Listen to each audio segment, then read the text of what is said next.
Hello guys, नमस्कार, जय हिंद। स्वागत है आपका मेरे यूट्यूब चैनल सौरवी एजुकेशन हब में। तो आज हम पढ़ रहे हैं जो हमारी क्लास 10th है उसका जो चैप्टर फर्स्ट है मैथ्स में रियल नंबर, इसकी एक्सरसाइज 1.2। हमने इसके एग्जाम्पल्स और थ्योरम भी देखी थी। ये इम्पोर्टेंट है, एग्जाम ओरिएंटेड है। ये क्या है, काफ़ी इम्पोर्टेंट है। ये हमारे जो बोर्ड एग्जाम है ना, मैं इसमें मार्किंग लिख देती हूँ, उसमें 4 नंबर के क्वेश्चन इसमें से आते हैं। कितने नंबर के? 4 नंबर के। और इजी एक्सरसाइज है, पैटर्न फिक्स है। क्या है, इसका पैटर्न फिक्स है। तो आप इसमें है ना, ऐसा नहीं हो सकता कि कुछ अलग है। आप पेपर, हाँ, इसके एग्जाम्पल्स जरूर करना है। तो ये कितने नंबर का है बोर्ड में, ये पूरी एक्सरसाइज है। रियल नंबर, ये 4 नंबर के क्वेश्चन इसमें से आते हैं, तो इसलिए आप लोगों के लिए बहुत ज़रूरी है। तो ये इसकी लास्ट एक्सरसाइज है 1.2। हमने एग्जाम्पल्स देख लिए, थ्योरम देख ली। अब हम पढ़ रहे हैं चैप्टर को अंदर से। तो ऐसा क्वेश्चन हमने और भी करा था ना, √2 एक अपरिमेय संख्या है, ये प्रूफ करा था। तो इसलिए यहाँ पर अब आया है नेक्स्ट क्वेश्चन है हमारा इस एक्सरसाइज का। फर्स्ट एग्जाम्पल सेम ऐसा ही था, डिजिट चेंज थी। √5 क्या करना है, प्रूफ एक अपरिमेय संख्या। अच्छा, जब इस टाइप का क्वेश्चन करा था तो मैंने एक बात बताई थी। क्या बताई थी? क्या कि हम क्या मानेंगे कि ये एक परिमेय संख्या है। उल्टा मान लेते हैं। क्या मान लेते हैं? उल्टा। तो हम यहाँ से लिखेंगे माना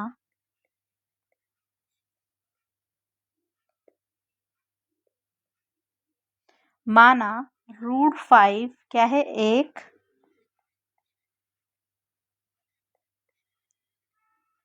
कौन सी संख्या है? परिमेय संख्या है। क्या है? √5 एक परिमेय संख्या है।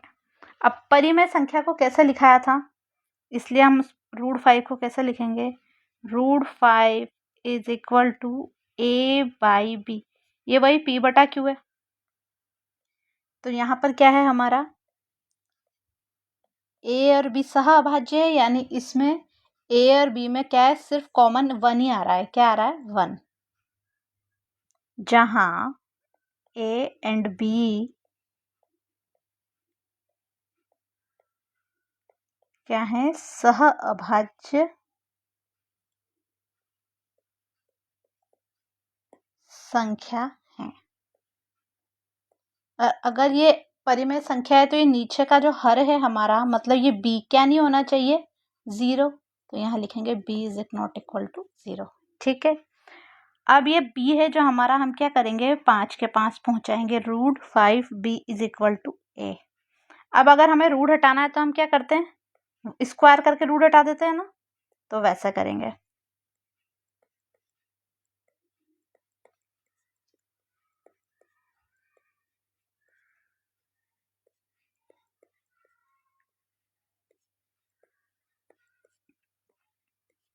दोनों तरफ स्क्वायर करा तो क्या हो गया, यहाँ जो √5 है वो हो जाएगा स्क्वायर होके 5 का b स्क्वायर, और a पे क्या लगेगा, स्क्वायर। यही हुआ।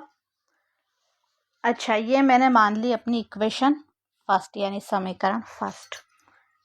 अब अगर देखिए,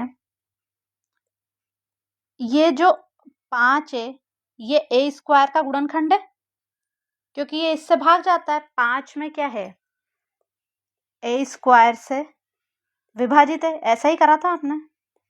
5 क्या है, a स्क्वायर से विभाजित है। अब 5 देखिए कैसे, ये 5 कहाँ है, इधर जाएगा बटा में नीचे, तो ये स्क्वायर से डिवाइड हो रहा है। ठीक है। अगर, सॉरी, लाइन थोड़ी सी लिखने में गलती हुई है।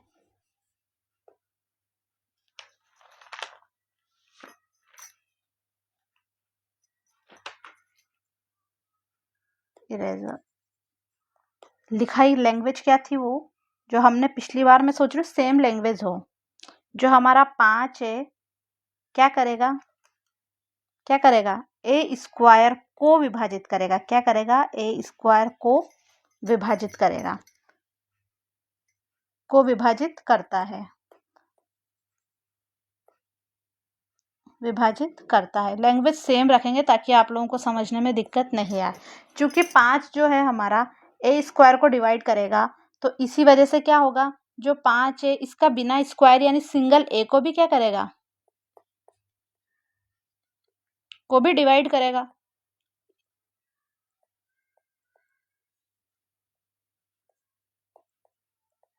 देखिए जैसा इधर रफली समझा देती हूँ मैं। 5 का स्क्वायर कितना होता है, 25। 25 में अगर 5 से भाग जाता है तो कितनी बार आता है, 5 बार। पर अगर ये 25 नहीं होके सिर्फ 5 होगा, यानी ये 5 का स्क्वायर नहीं है, यहाँ पर सिर्फ 5 बचेगा हमारे पास। एक 5 लेंगे तो क्या उस 5 में भी 5 का भाग जाएगा, बिल्कुल जाएगा। तो ये इसी को समझाने का, ये मैंने आपको क्या है एक एग्जाम्पल देके बताया। ये रफ है, इसको कॉपी में मत लिखना, ये तो एक्सप्लेन करने के लिए, ठीक है। तो ये इसको भी विभाजित करेगा। अब क्या करेंगे हम, पहले एक पेज ऐड करेंगे सबसे पहले तो।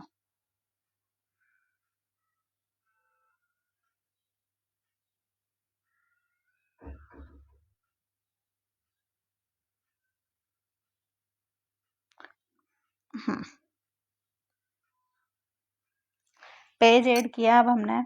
अब हम क्या करेंगे, इस जो हमारा ए आया है उसके बराबर कोई वैल्यू, जैसे 5 है हमारा, इसका क्या करेंगे, कोई एक पूर्णांक रख देंगे। ऐसे ही रख रहे थे हम, ए इज इक्वल टू कोई ए वैल्यू रख रहे हैं, क्योंकि ए एक गुणनखंड है ना, तो ए का मान क्या है, 5 ही आ रहा है, तो ये रखा। अब हमने क्या करा, दोनों तरफ क्या करेंगे, वर्ग करेंगे। वर्ग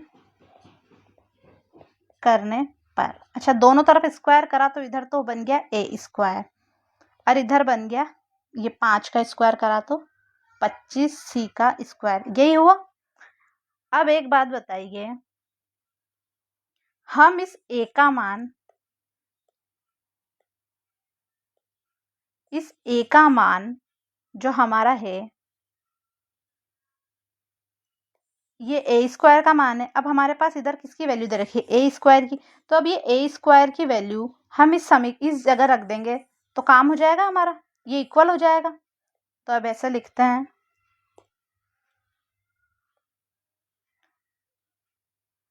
ये जो हमारा ए स्क्वायर का मान है, समीकरण 1 में रख रहे हैं हम।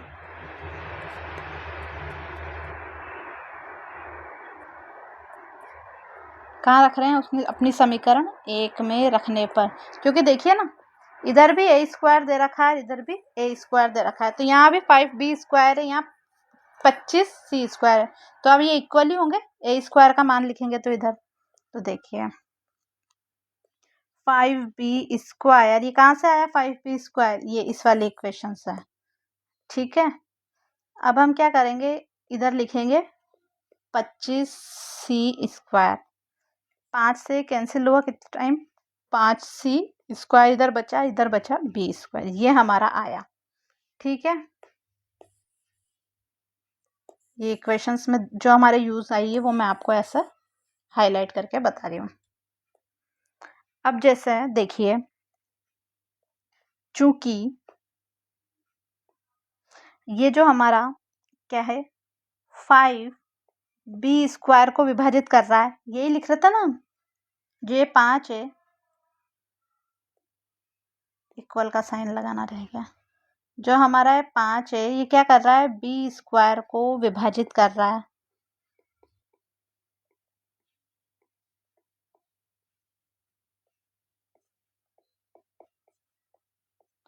इसलिए क्या करेगा ये 5b को भी,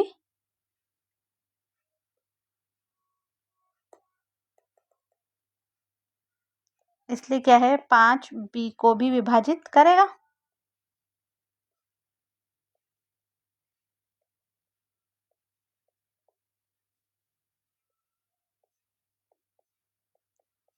ऐसा ही होगा। अब देखिए इधर एक लाइन खींच लेते हैं, इसी पेज पे सॉल्व हो जाएगा क्वेश्चन।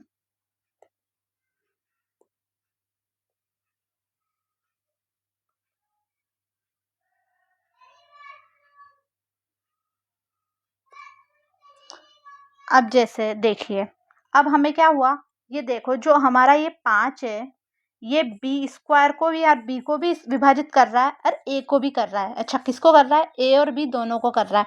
पर ऐसा नहीं होना चाहिए, क्योंकि जो परिमेय संख्या होती है, ये ए और बी, ये तो सहभाज्य है, इसमें तो कोई कॉमन फैक्टर होना ही नहीं चाहिए। अब कॉमन आ रहा है हमारा 5, यही हो रहा है ना, तो ये गलत चीज़ है, क्योंकि हम ये गलत आया ना, क्योंकि हमने माना ही गलत। तो इधर लिखेंगे, हमें क्या प्राप्त हुआ था? प्राप्त हुआ जो ये 5 है ना, 5 ए और बी का क्या है? उभयनिष्ठ गुणनखंड है। क्या है? उभयनिष्ठ क्या है? गुणनखंड है। अब ये उभयनिष्ठ है, तो हम ये क्यों गलत आया? तो ये हमारी परिकल्पना ही गलत थी। हमने जो माना था ना स्टार्टिंग में, माना ये √5 एक परिमेय संख्या है, हमने ये क्या है? गलत माना। तो क्या है? तो यह हमारी जो हमने कल्पना करी थी ना, जो ये क्या है? हमारी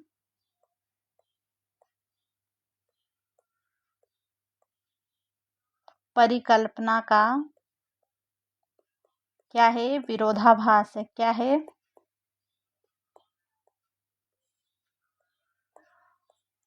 विरोधाभास है। अब अगर ये ऐसा, अगर हमारी परिकल्पना गलत है, यानी जो हमारा माना था ना, हमने क्या माना था? हमने कि ये जो √5 है एक परिमेय, अब ये परिमेय नहीं है तो क्या बचा? अपरिमेय।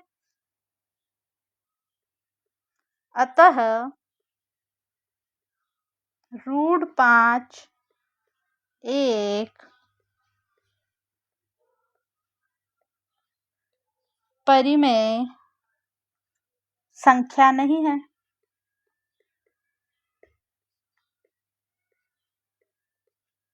अब परिमेय संख्या नहीं है तो क्या बचा? अपरिमेय। अंततः यह √5 एक अपरिमेय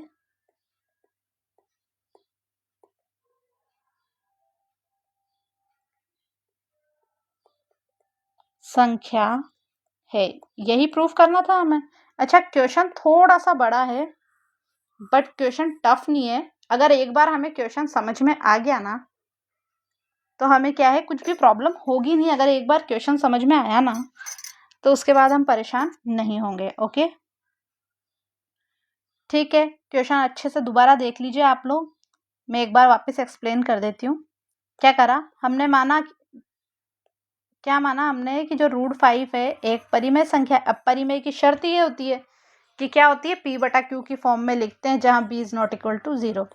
ये करा, B इधर गया, A बचा, दोनों तरफ स्क्वायर करा। क्यों करा? 5 हटाएंगे, रूट का रूट हटाएंगे, ये आया। अब देखा हमने 5 क्या कर रहा है? A को डिवाइड कर रहा है, A स्क्वायर को तो A को भी करेगा।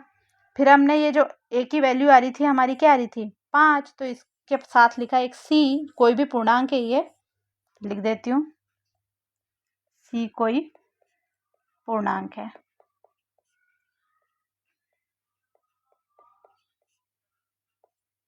अब फिर क्या करा? दोनों तरफ इनका वर्ग करा, तो इधर क्या बना? स्क्वायर। क्योंकि हमें ना ये A स्क्वायर, ये वाला हमने स्क्वायर क्यों करा?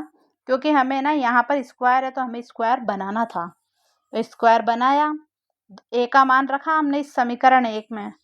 तो क्या करा? 5B स्क्वायर 25C स्क्वायर, 5 से 5 बार कटा, 5B स्क्वायर को डिवाइड कर रहा है तो 5B को भी करेगा। अब 5 क्या है? इस B को भी डिवाइड कर रहा, A को भी डिवाइड कर रहा, तो ऐसा हो नहीं सकता ना, कॉमन फैक्टर तो आएगा ही नहीं, क्योंकि परिमेय संख्या है। तो ये हमारी परिकल्पना क्या है? गलत है। अगर ये परिमेय नहीं बची तो क्या बचा? अपरिमेय।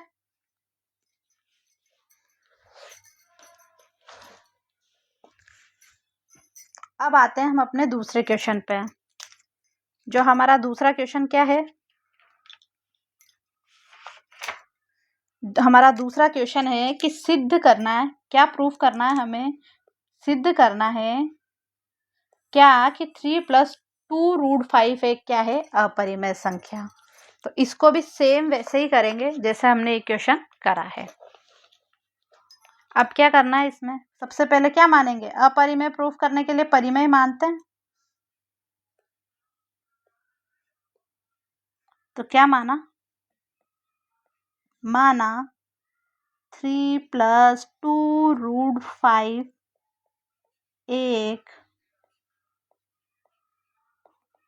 परिमेय संख्या है।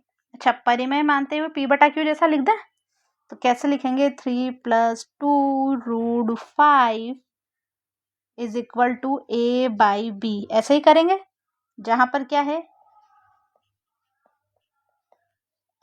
a और b सह अभाज्य। अब अगर ये सह अभाज्य संख्याएं हैं ऐसे लिखेंगे, और यहाँ पर क्या होगा, b is not equal to 0, ऐसे ही करना था।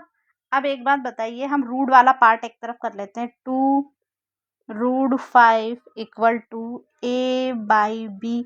अब ये जो 3 इधर प्लस में, इधर आएगा तो माइनस में, ऐसा ही होगा।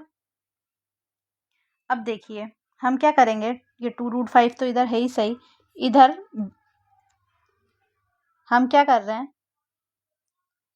a-3b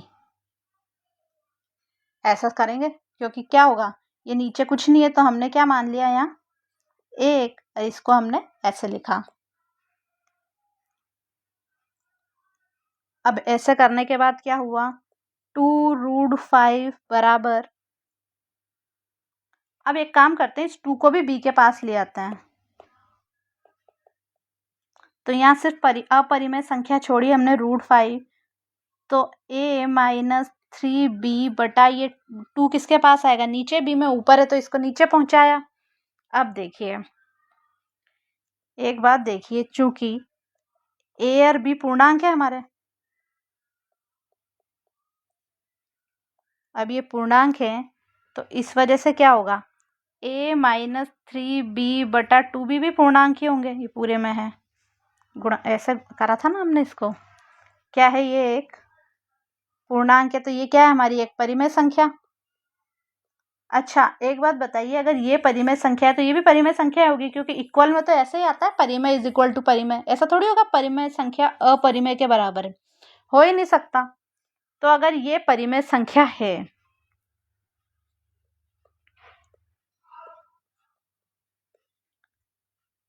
पेज ऐड कर लेते हैं। अब अगर ये परिमेय संख्या है तो जो हमारा ये इधर आ रही है ना √5 भी परिमेय होगी, तो यहाँ क्या लिखेंगे, इस वजह से क्या होगी, √5 भी एक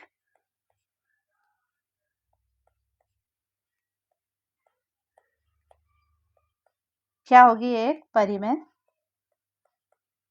संख्या होगी, बिल्कुल है। अब पर √5 तो हम जानते हैं शुद्ध रूप से एक अपरिमेय संख्या है, जानते हैं ना कि √5 √2 √3 जो ये रूट वाली संख्याएं तो होती ही अपरिमेय, तो ऐसा हो सकता है क्या, गलत है ना ये। अब ये गलत क्यों आ रहा है, अब हम वो लिखेंगे। अब लिखेंगे हम, इससे इस तथ्य का विरोधाभास उत्पन्न होता है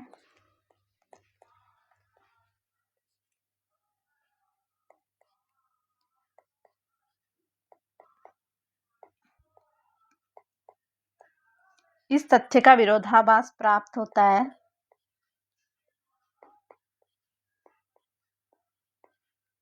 कि जो √5 है एक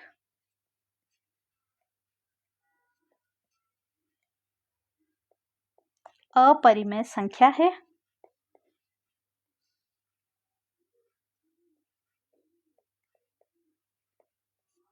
√5 क्या है, एक अपरिमेय संख्या है। अब इधर तो होगी परिमेय, पर असलियत में क्या है, अपरिमेय। और जो ये हमारे गलती हुई है वो क्यों आई, और यह हमारी गलत यानी त्रुटिपूर्ण परिकल्पना का परिणाम है।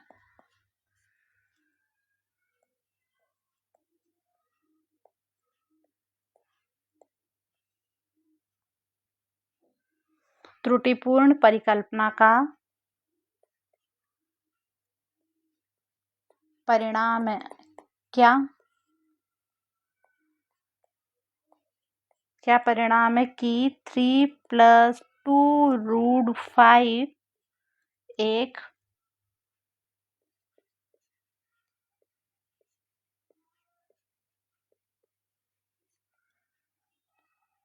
परिमेय संख्या है। ओके, पर अगर ये परिमेय नहीं है, इसलिए अब क्या बची है? अपरिमेय। 3 + 2√5 अगर परिमेय नहीं है तो क्या है? अपरिमेय।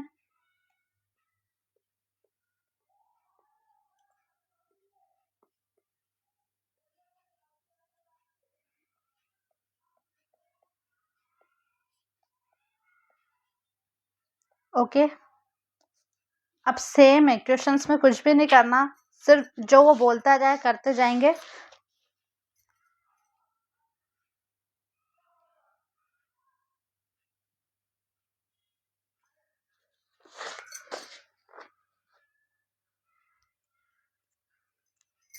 ठीक है, अब जो हमारा क्वेश्चन है वो क्या है? देखिए, हमें क्या सिद्ध करना है? सिद्ध करना है कि ये संख्याएं जो दे रखी है वो अपरिमेय है। वैसे तो देखिए 1/√2 है, रूट वाली संख्या देखते ही समझ गए हम कि ये क्या है? अपरिमेय है। इधर 7√5 हम रूट की संख्या को देखते ही क्या समझ गए? अपरिमेय है। बट अगर बोला है तो करना तो पड़ेगा, बोला है तो करना तो पड़ेगा ना। तो ठीक है, इस क्वेश्चन को हम करते हैं। तो ये जो क्वेश्चन है हमारा, इसको मैं लिखती हूँ 1/√2। अब हम इसमें वैसे मानेंगे कि ये क्या है? एक परिमेय संख्या, ऐसे ही कर रहे थे। अब माना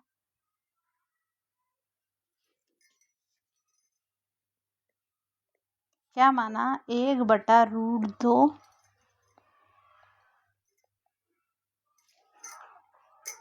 एक क्या है?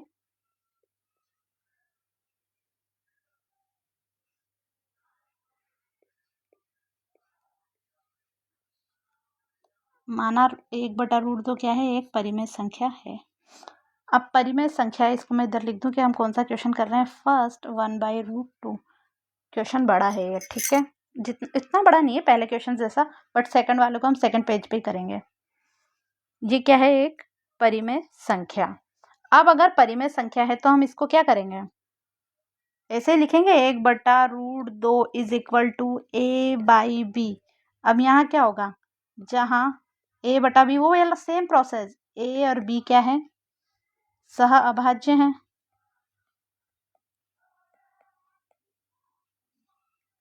सह अभाज्य हैं। व अगर सह अभाज्य तो क्या लिखेंगे? P is not equal to 0। वही, ऐसा नहीं है क्या? परिमेय संख्याओं को लिखते थे P/Q की फॉर्म में, और जहाँ Q ये वाली value is not equal to 0, आप करेंगे तो अच्छा, ये √2 ऊपर ले जाएंगे तो ये संख्याएं पलट जाएगी, B/A के रूप में होगी। तो अब देखिए, चूंकि A और B सह अभाज्य हैं,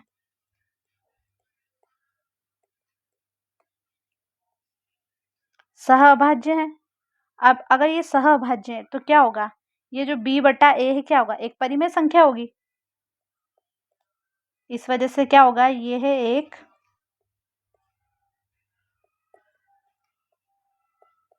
क्या है? परिमेय संख्या है। क्वेश्चन को हाईलाइट कर दूं, दिख जाए। परिमेय संख्या है। अगर ये एक परिमेय संख्या है, देखिए, तो इसके इक्वल में जो है वो भी परिमेय होगी, बिल्कुल परिमेय होगी ना। परिमेय क्यों होगी भाई? इक्वल है तो परिमेय, इधर भी अगर अपरिमेय तो इधर भी अपरिमेय, पर अगर हमने ये परिमेय मिल गई है तो इसके साथ वाला भी क्या होगा? परिमेय होगा। तो इधर चलते हैं हम, अब क्या लिखेंगे हम? √2 भी एक क्या है?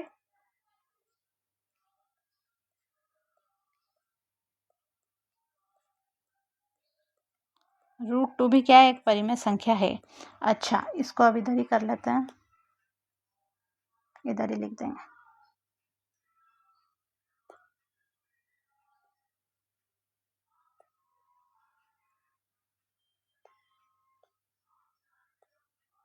अच्छा, एक बात बताइए, ये √2 एक परिमेय संख्या नहीं होती है, अपरिमेय होती है, तो हमने एग्जाम्पल भी करा था, शुद्ध रूप से अपरिमेय। तो अब इससे क्या लिखेंगे, यह हमारी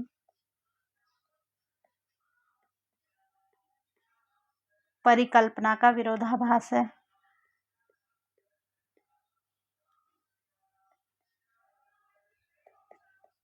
परिकल्पना का क्या है,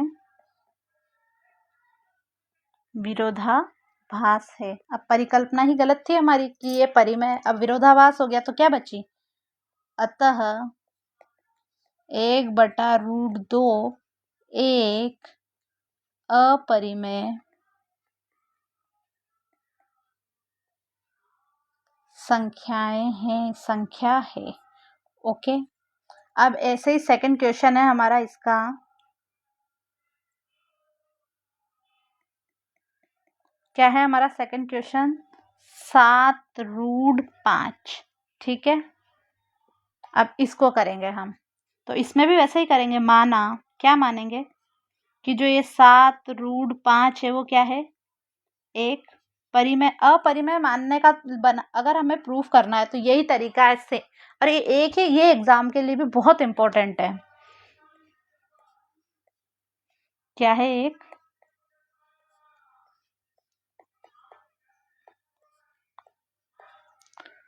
अब कैसे लिखेंगे, 7√5 इक्वल टू a/b।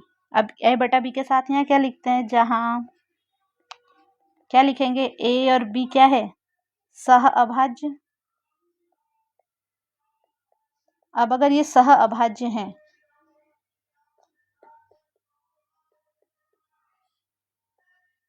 तो इसके साथ क्या लिखते हैं, b is not equal to 0, यानी ये जो हर है ये क्या नहीं होना चाहिए, 0।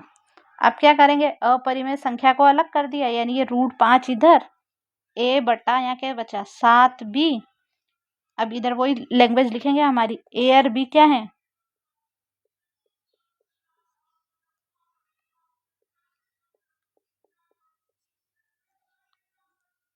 मेरा हाथ टच हुआ, क्या है, a और b पूर्णांक है। अब अगर ये पूर्णांक है तो क्या होगा, इसलिए क्या होगा, a/7b क्या है, एक, ये क्या है, एक परिमेय संख्या।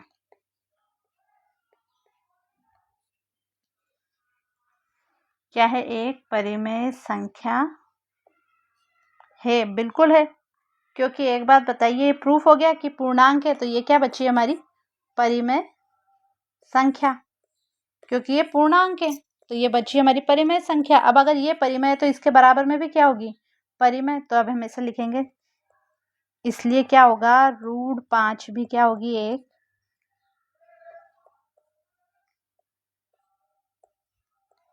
परिमेय संख्या। अच्छा, अब एक बात बताओ, √5 तो शुद्ध रूप से अपरिमेय परिमेय है ही नहीं, क्योंकि इस एक्सरसाइज का फर्स्ट क्वेश्चन ये पढ़ा था हमने कि जो √5 होती है ना वो क्या होती है, एक अपरिमेय संख्या। यही सिद्ध करने वाला क्वेश्चन नहीं पढ़ा था हमने, तो ये तो गलत बात है कि हम, ये गलत हो गया। अब क्या करेंगे हम, अब वही हमारी जो लाइन थी दोहराने वाली, क्या हो गया, अब हमारी कल्पना ही गलत होगी, तो अब हम लिखेंगे, क्या लिखेंगे, यह हमारी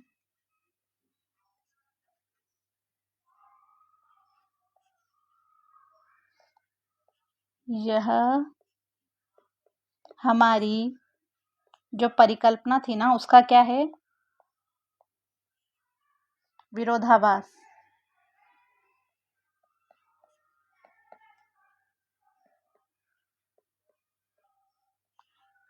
यह हमारी परिकल्पना का क्या है, विरोधाभास है। अब अगर ये परिमेय नहीं है तो क्या होगा, अतः √5 एक, सॉरी √5 क्या, 7√5, दोबारा ही लिख देते हैं, वो क्या है, परिमेय, √5 इतना बोल लिया, अतः 7√5 एक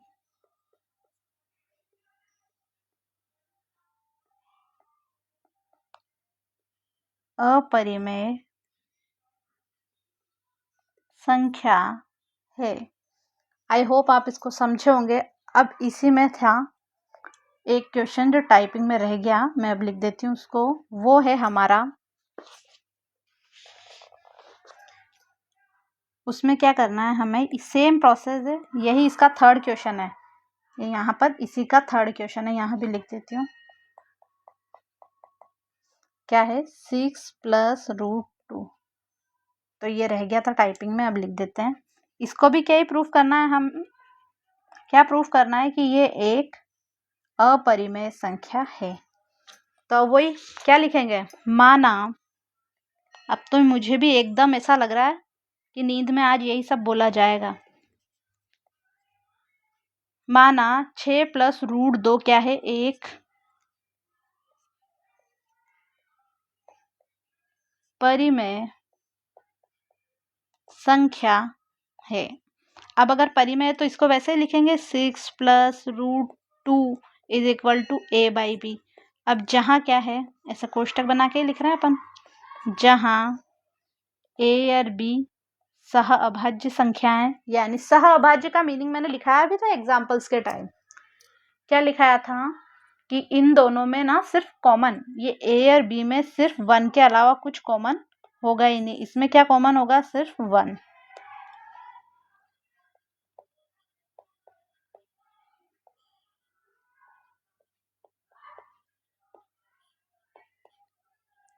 सह अभाज्य संख्याएं जहाँ क्या है, b ≠ 0। ओके, अब क्या करेंगे, वही अपरिमेय एक तरफ करेंगे और परिमेय एक तरफ।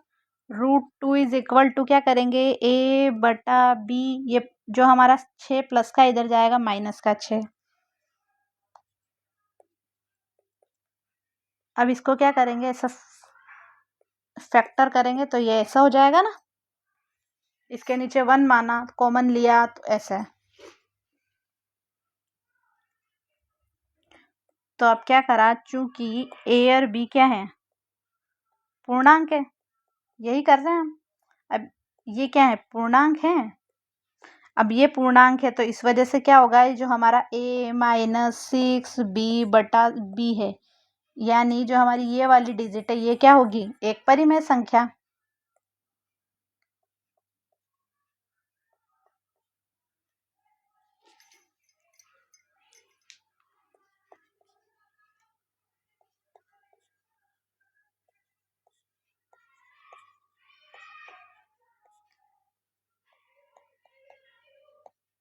अब ये क्या है, एक परिमेय संख्या। अगर ये परिमेय है तो इसके बराबर में जो दे रखा है √2 भी क्या होगी,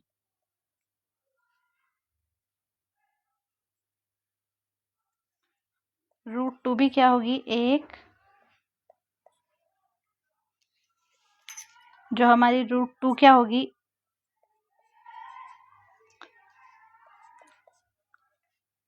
एक परिमेय संख्या है। अब इसके अकॉर्डिंग भी ये क्या है, एक परिमेय संख्या है। पर हम सब जानते हैं कि जो √2 है वो परिमेय संख्या नहीं है, वो क्या संख्या है, अपरिमेय संख्या है। अब अगर ये अपरिमेय है तो ये रीजन, ये परिमेय आई क्यों, हमारी गलती की वजह से, क्योंकि हमने गलत मांगना। यह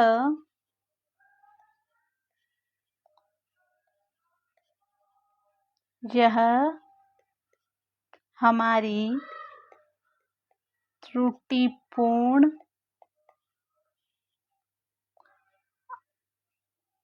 अवधारणा